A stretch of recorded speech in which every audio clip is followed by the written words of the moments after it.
so many of you here. There's not many empty seats, which is incredibly reassuring to us. Welcome to the Nuffield Health Personal Training Conference. First one, Research to Reality. It's our Nuffield Health Academy live event.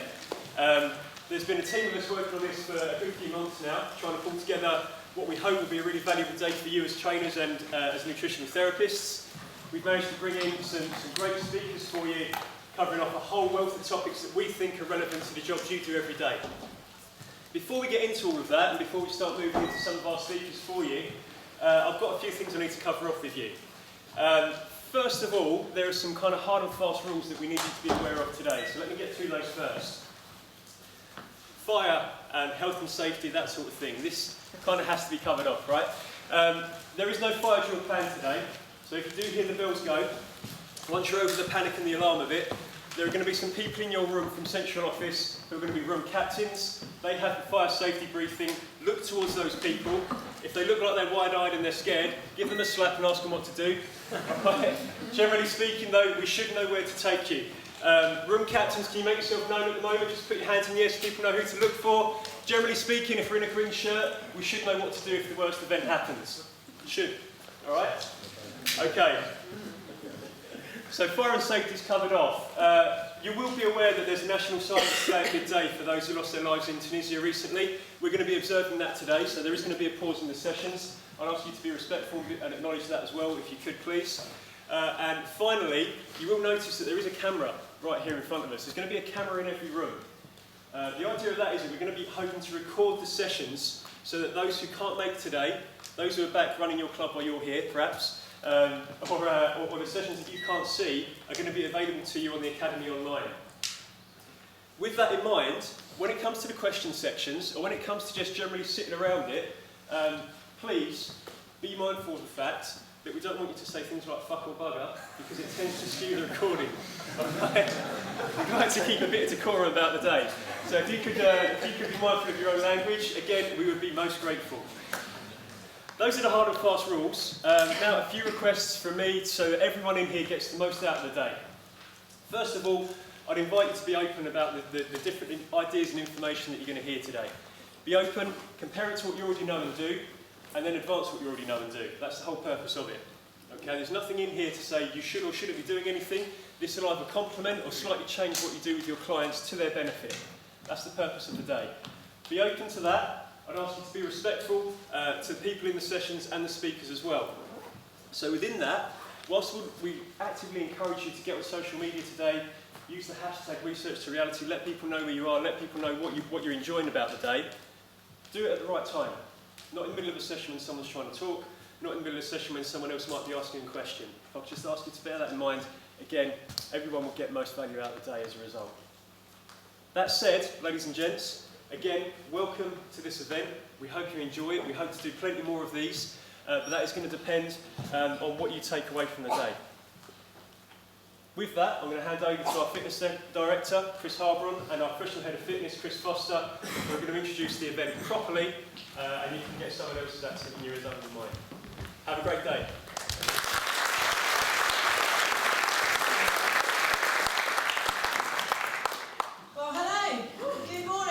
Welcome to Bedford. I am so excited to be here today. You're going to hear words like excited, amazing, brilliant and all of those things because it's a real honour and pleasure to be here at our very first annual fitness conference. So hopefully the first of many. So make sure you tell us what you're enjoying, tell us what you're loving and we'll be able to build on today for you. So congratulations on your selection today. So we see you as our stakeholders and as the forefront leaders in our business. Really with us at the forefront of our drive for professionalism and repositioning personal training and nutritional therapy within our industry.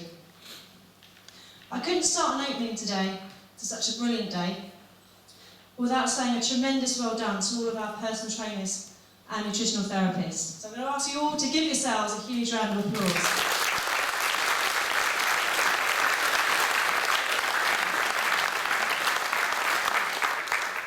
So personal training over the last 18 months has just seen significant growth. I think that everyone at head office often hears me say it's bloody storming, it's blooming marvellous, it's brilliant. We've seen such growth. So in January 2014, we had 595 personal trainers within our consumer business, delivering about 17,000 sessions on a monthly basis, and we saw a revenue stream of about 550k per month. As of last week, last month even, May 15, we've got 707 personal trainers within our consumer business, currently delivering 23,000 sessions, and our revenue's hitting £870,000 a month. That is absolutely phenomenal. Corporate personal training has already seen significant growth from the start of 2015 with some new initiatives that we've introduced there. Nutrition revenue has grown 70% from 2014 to 2015. Although a new approach for us and really a test and learn, we're really starting to see some amazing outcomes for all of our members that are experiencing the Healthy Weight programme. But today is all about you. Today is about education, the chance to explore new ideas and to understand the science behind it.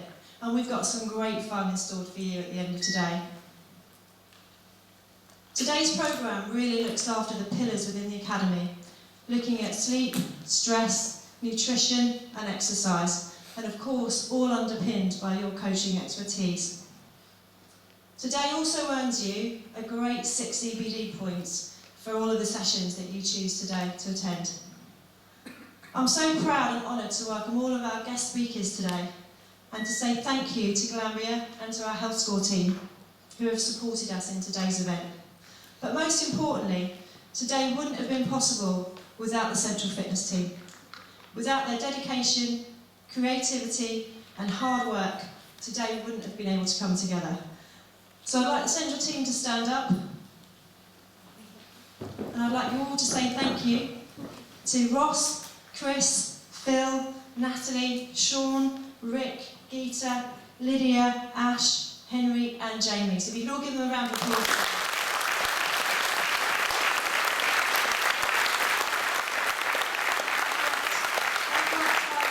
To bring today's event together for you. I just get to open today. Of course, today I have to say thank you to Bedford. What a fitting event, a fitting occasion. I might even be able to convince my daughter to study sports science up here as I'm on the uni hunt at the moment. But just to finish from me, Nuffield Health is taking control of the fitness and wellbeing journey. So to start your day, I'd like to welcome your professional head of fitness, Chris Foster.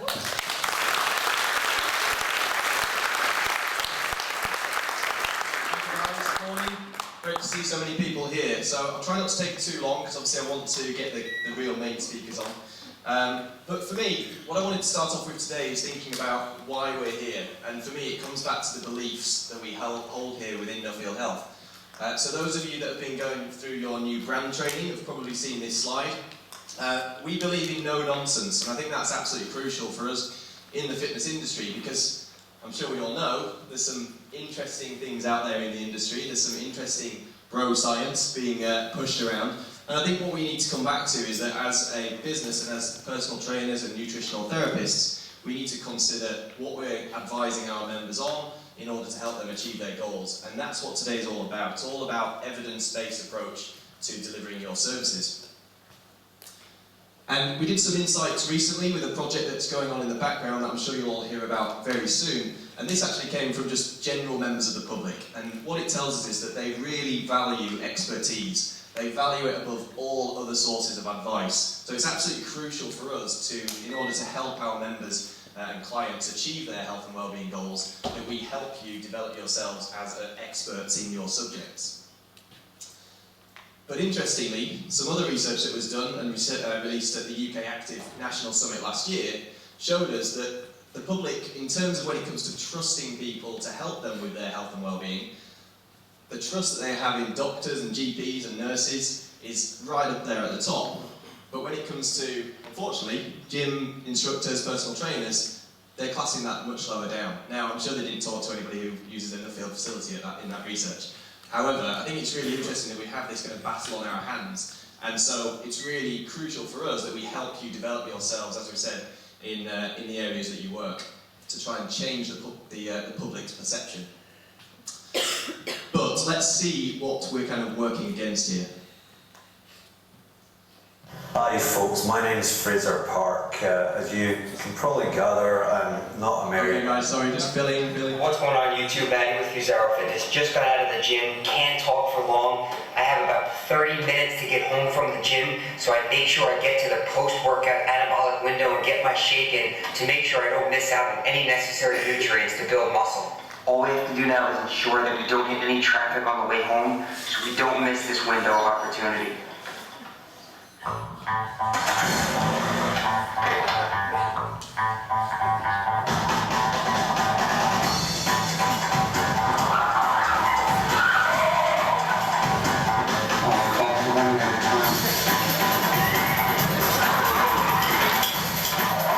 Relax, we're gonna make it.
Sweet gains.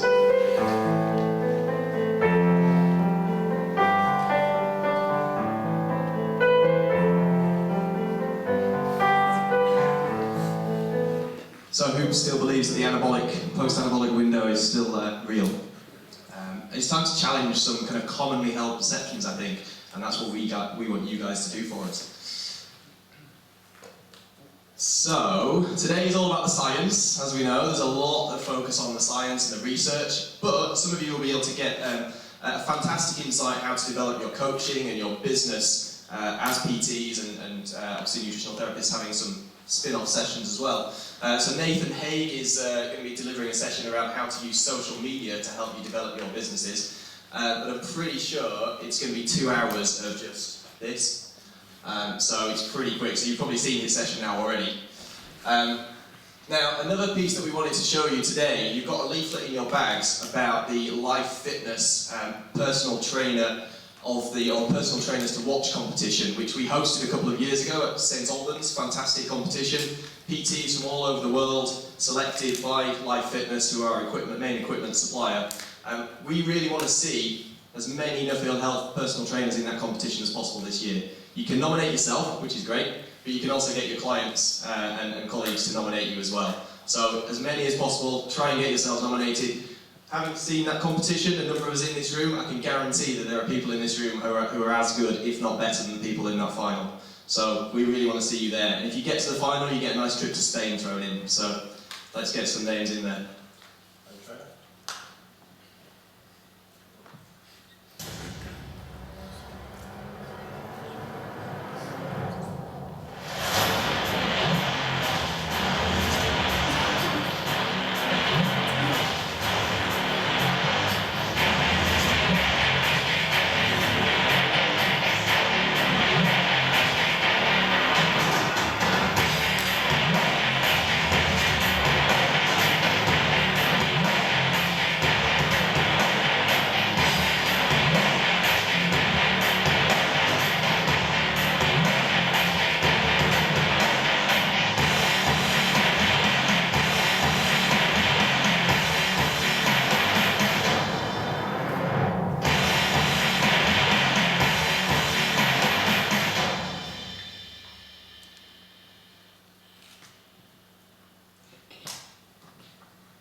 Okay, so, right, we're going to pass over to our keynote speaker very shortly, so I think we'll bring it back to why we're here.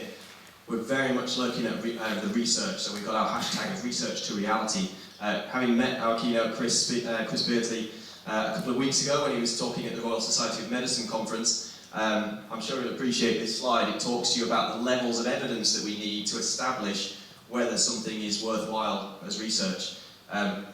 Sadly, I think there's still quite a lot of people who think the top bit is still true.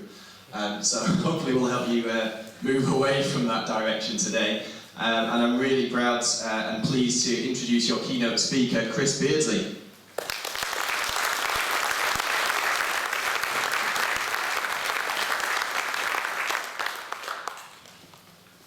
Thank you. Can everybody hear me?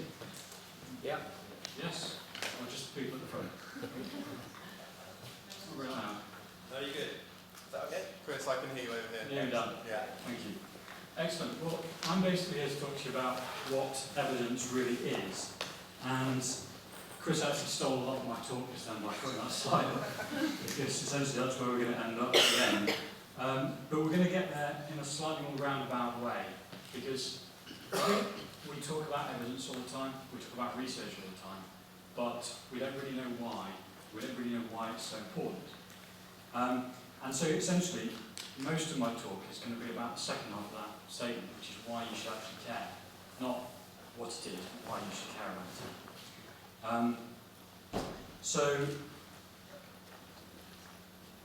where I'm going to start is with a very simple example. And I've created this example in a series of very short stories around an imaginary person called Professor Plum.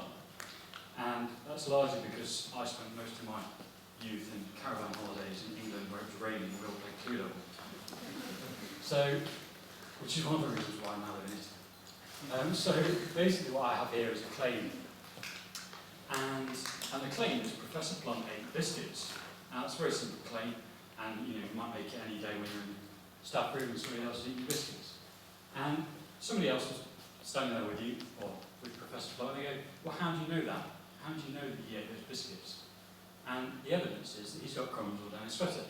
I think that's pretty fair. That's open and shut case as far as I'm concerned. And this tells us what we need to know. Evidence is providing an answer to the question, how do you know? So how do you know that Professor Plum ate your biscuits? Well, he's got crumbs on his sweater.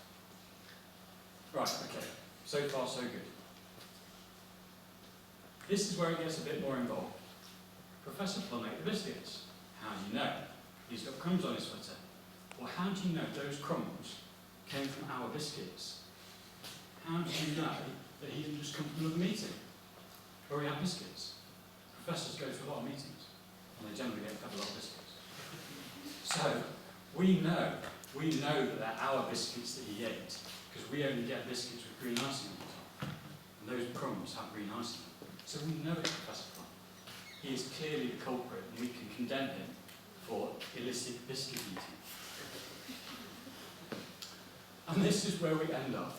How good an answer you need for the question, how do you know, depends on the situation. If somebody's eating biscuits that they shouldn't be eating, if they've got crumbs on them, we say, stop eating those biscuits. If you've got bigger things at stake, you might need better evidence. So if we're talking about basically the biggest problems facing modern society, which is a lack of fitness and poor health, and personal trainers are probably positioned to deal with that problem better than anybody else. I think that slide that Chris showed us, with doctors being people that everybody goes to for advice about health, is awful. I think personal trainers are so much better positioned to do that. I think it's a horrendous state we're allowed ourselves to get into. So, what are better answers and what are worse answers? So, let's go on some more adventures with our fictitious character, Professor Plum. This is actually somewhere in Yorkshire. I think it's near the Three Peaks area. And Professor Plum likes going for walks, so this is a picture of somewhere nice that he might like to go for a walk. So, when Professor Plum goes for a walk, he takes a tennis ball with him. Don't worry, you'll get there in a minute. And he finds a fence post, and he finds the same fence post every day, and he throws a tennis ball towards the fence post. Okay? So far, so good. And when he's throwing the ball, he goes over to it, and he measures how far he got from the fence post. Okay? So he throws it, and it's 20 centimetres away. So he's like, okay, I can throw a ball, and it lands within 20 centimetres of that fence post. Day one. Second day, he goes back again, And this time he gets within 9 centimetres. Right? Okay. So he goes back and he tells his staff in his laboratory, my throwing accuracy has improved since yesterday. How do you know? Yesterday I threw a ball 20 centimetres away from the post, and today it's only 9 centimetres. I've got better. Well, is that really the case? How do we know? If you were a clever lab assistant, you might say to the professor, maybe that ball that you threw on each of those days was a random effect. Maybe it wasn't what you would have thrown normally. Maybe you should throw more times. So that's what he does. The next day he goes out and he throws 10 balls and takes the average of all of those. And now he measures it's 13.4. Hang on a minute. We measured 20 centimetres one day, 9 centimetres, I got better. And now suddenly I'm measuring 13.4. And then the following day, he does it again. And now the average is 15.1. So suddenly now he's going back to his lab assistants and going, my throwing accuracy's got worse. How did that happen? Why have we suddenly got worse? Well, yesterday I threw 10 balls, caught 13.4 centimetres, and now it's 15.1. It got worse. It's got further away. Why is this happening to us? His lab assistant again goes, you're not taking enough measurements, you're an idiot. So he goes again, and now I've got a really big pile of balls there. Okay? So there's 100 balls there now, 14.31 centimetres. He got his ruler out and he measured it every single time. He was there all the time. And he does it again the following day. Now suddenly, we've got there. We've got the same number of measurements. Got the same number, for a large number of measurements. So then, he's back again, and his lab assistant's getting really sick of him now. And he's like, where have you been in the lab all this time? We've been doing all this work. My throwing accuracy has not improved, it stayed the same. How do you know? I threw 100 balls, 14.31 centimetres, and the lab assistants get their stats packages out and go, yeah, that's significant. You're good. You're not really doing anything, but you're good. So, the question I have for you really is, why did Professor Plum provide such a bad answer to the question to start with? He wanted to know what his throwing accuracy was like. He threw a tennis ball. He thought his accuracy was getting better because it looked like it had improved. But what had actually happened was he was fooled by randomness. He thought that a random throw on one day or the next was representative of what he would throw all the time. And it's not, because random stuff happens. I say stuff happens because I'm on video. And basically what we have is a situation where we can fall into the trap of thinking that one throw represents every throw. And it doesn't. It's just one throw on a distribution. And what we say in scientific language is any event has a signal and some noise. We can represent this graphically. The signal is the bar down the middle, and the noise is at the sides. Basically, that's your big heap of tennis balls. That's what a big heap of tennis balls would look like if they all stuck when they landed. Because you'd have most of them in the middle of the measurement you were taking, and the rest of them would fall to the sides. And the problem is, until you measure, take all your measurements, the noise is invisible. You don't know what you don't know. I think Donald Rumsfeld said that once. Let's go on some more adventures with Professor Plum, and this time in Italy, because Italy is by far the most enjoyable country to live in, as you can see. It's about the same temperature there at the moment. Here we are in Italy, and Professor Plum has gone on a conference because that's what professors do. And he's driving to his conference, and he's got his postdoc assistant at his side, and he says, as he's driving on, all these cars are zipping past him, these beautiful Ferraris. They do actually drive Ferraris quite a lot. And everyone in Italy drives very quickly. And this postdoc, obviously, is very intelligent, says, how do you know that? And Professor Plum goes, well, since we left the airport, all these cars are passing me. So, I didn't have another slide there. The postdoc then turns around and says, well, hang on a minute. All you're seeing is the cars that are going past you. The cars that are going slower than you aren't passing you, are they? So all you've seen are the cars that are going past you. You've only seen half the question. If you're travelling at one speed and cars are passing you, and you think everyone else is going faster than you, that's rubbish, because there's a load of cars behind you that aren't going very fast at all. So, again, it's quite a bad answer to the question. Why was this? This is what we call survivor bias. We only see the things that survive. And this is very, very interesting for the fitness industry, because this happens all the time. I work with a few sports teams, and a lot of the coaches will tell me that their programs work really, really well. And I say, how do you know? I'm asking programs, how do you know? And they go, well, look, this is the team that we've got, and all of these guys improve their leg press strength or whatever by 30 kilos this year. Our program works. And I went, well, how many did you lose? And they're like, what do you mean? Look, how many players no longer in the program? Because unless you measure them as well, then you're only measuring the ones that live. You're only measuring the survivors. If you actually measure all of them, you'll probably find that it hasn't improved that much at all. And I get this all the time. Survivor bias. You only see the people that survive. You see this across many, many sports.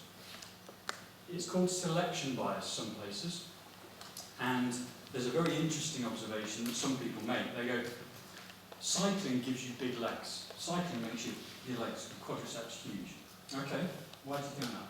What's the evidence? Well, I've seen a lot of professional cyclists that do the tour, and they've all got huge legs. Okay? Okay. So maybe what you're saying is professional tour riders have big legs. You're not necessarily saying that the cyclists have. Cycling gives you big legs. Maybe having big legs is the only way you can become a really good cyclist. Survival bias. Exactly the same thing. So, what I'm really interested in talking to you about today is why we make these mistakes. Why do we do this? Because this is happening all the time, we all do it. Why are we doing this? Basically, what we are doing is drawing conclusions about what's normal from cases that do not represent the average.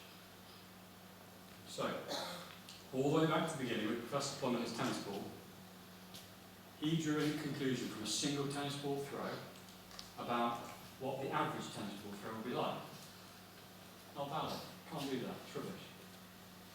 Similarly, he's driving his car. He's seeing all these beautiful Ferraris zip past him in the outside lane. And he's like, they all drive faster than me. Well, no, just the ones you can see drive faster than you. And the reason you can see them driving faster is because they're passing you. The ones that are driving slower are all way back there. Again, he's seen a limited sample and he's assumed that it represents everything. It doesn't. Researchers back in the 1970s invented this long before somebody came up with WYSIWYG. They came up with WYSIARTY, which is what you see is all there is. And it basically is the psychological concept that's been researched by Daniel Kahneman, who's now Nobel Prize winner.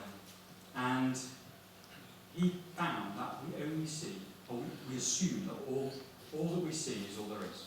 Everything that we can see, we think that's the only thing that exists.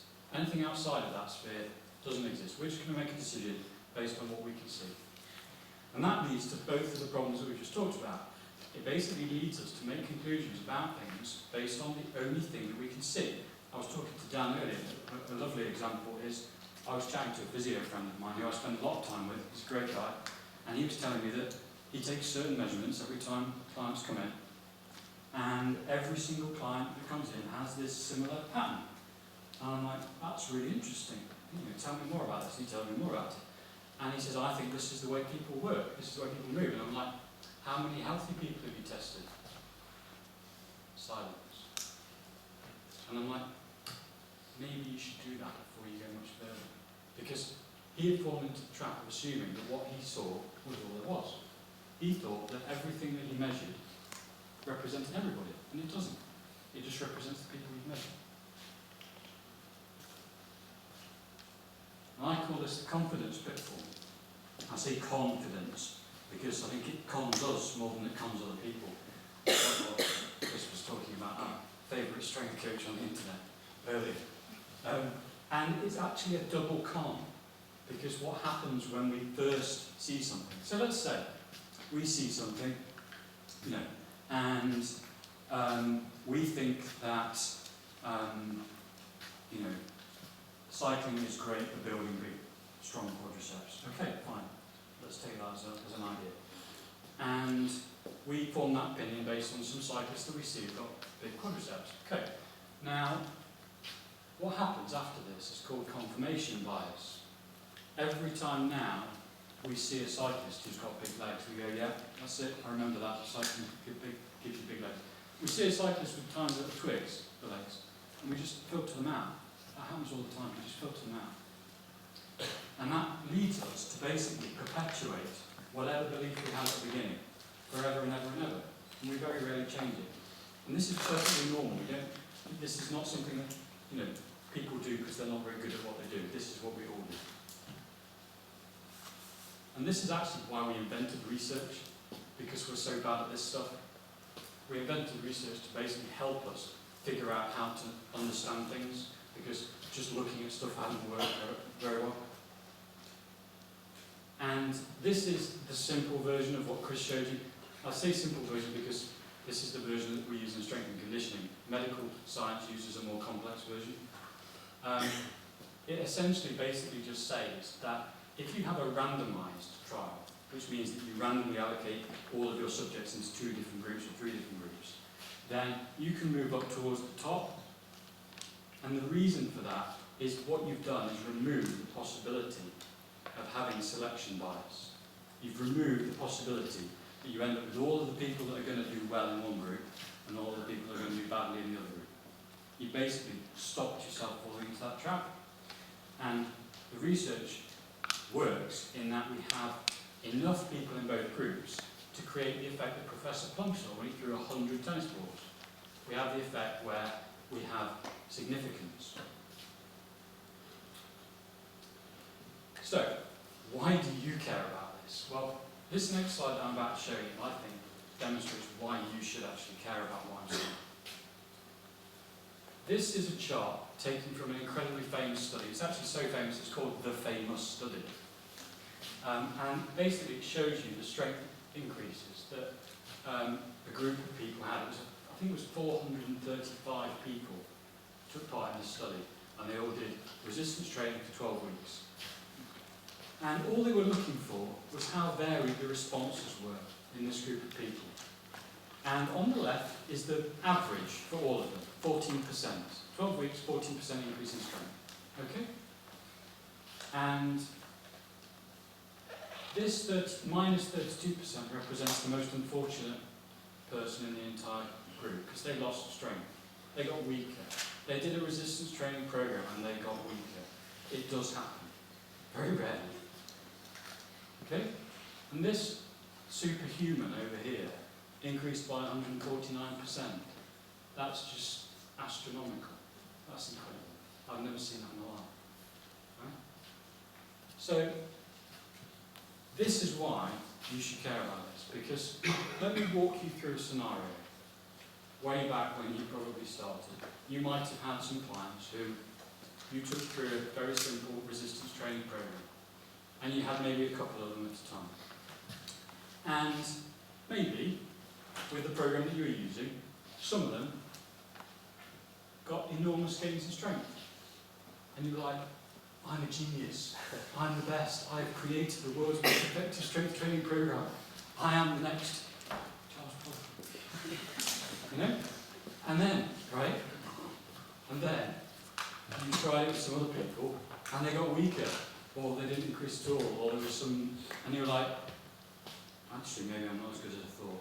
Maybe I'm not very good. Maybe I should rethink this process. So you try something else, and you try something else, and maybe it's somewhere in between, or maybe they got weaker, or maybe they got stronger. And you are now bouncing between, I'll try this, does it work? Well, you're not testing whether the program works. You're testing who you've got in your study. You're testing who you've got in front of you. All you're testing is how well your client responds to resistance training. You're not finding anything out about what you're doing at all. It literally is that simple. The variability between human beings in terms of how quickly they gain strength is far, far bigger than the variability between any program you could cook up. And I spend a lot of time cooking up programs. It is by far the most interesting and exciting piece of information I ever came across in research. So, basically, to summarise what I've said to you, is evidence is providing a good answer to the question, how do you know? But ignoring that good answer, ignoring the ability to actually know something properly, will lead to you confidently going around believing stuff that is not true. Thank you very much.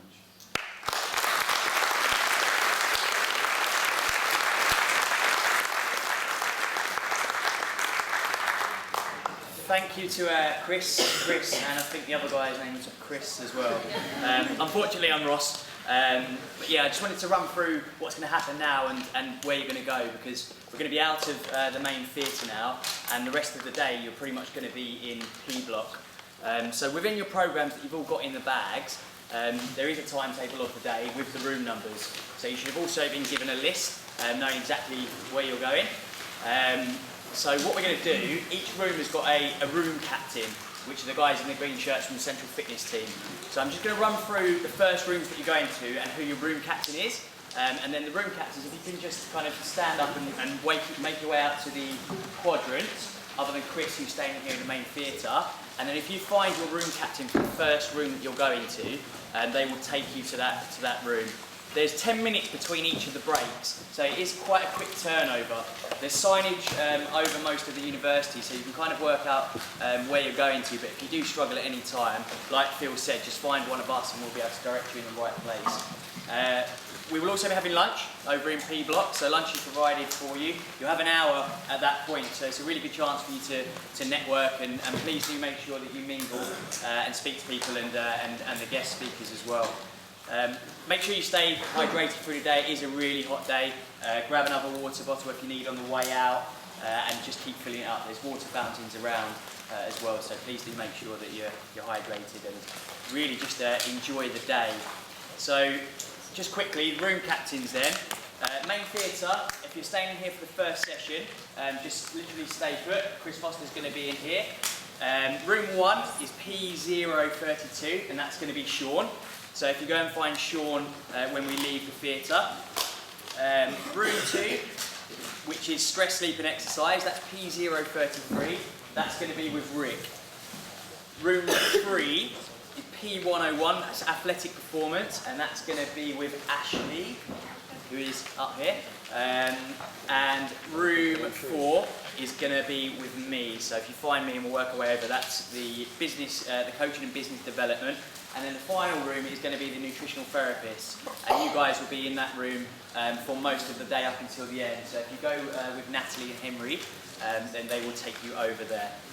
So if we do this one row at a time, it's probably easiest, and just go and find your guest speakers out in the quadrant. Let's make our way outside into that main quadrant as quick as possible.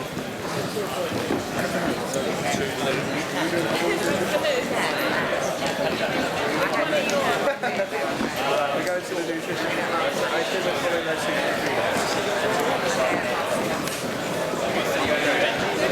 They'll all be outside.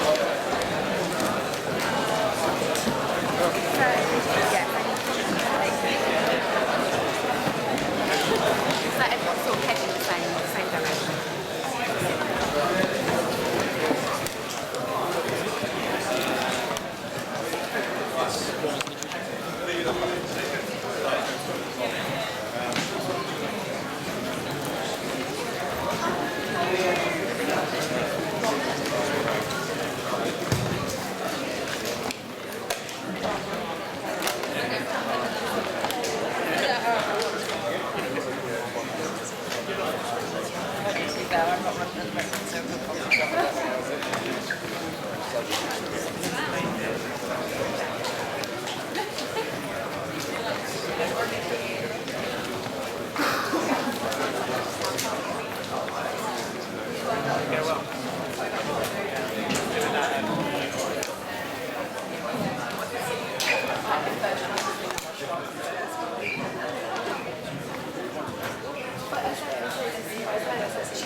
Hello, Joe.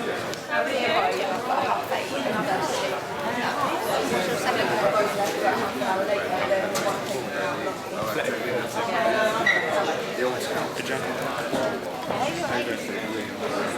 I'm on the, I'll choose all the nutritional ones. Oh, Yeah. what's it? Which one you want? Resistance training, then here. Oh, no, I want nutrition. So I'll see you on that one. is there toilets and stuff here? Yes, there are out here to the right. But there's toilets here, there, and everywhere. Are you coming back in here? Yeah, you're back.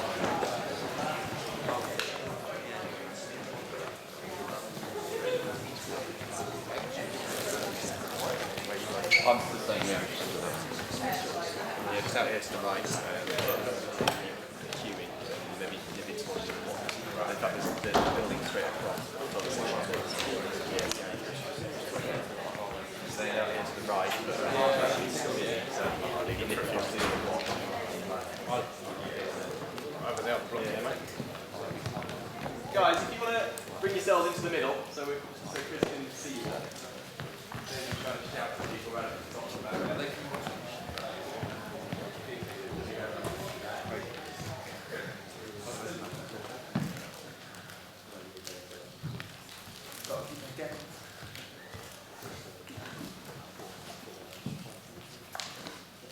Guys, I'm going to encourage you to ask questions when you like during this talk. So if you come a bit closer, then you can ask them and other people can hear what you're saying.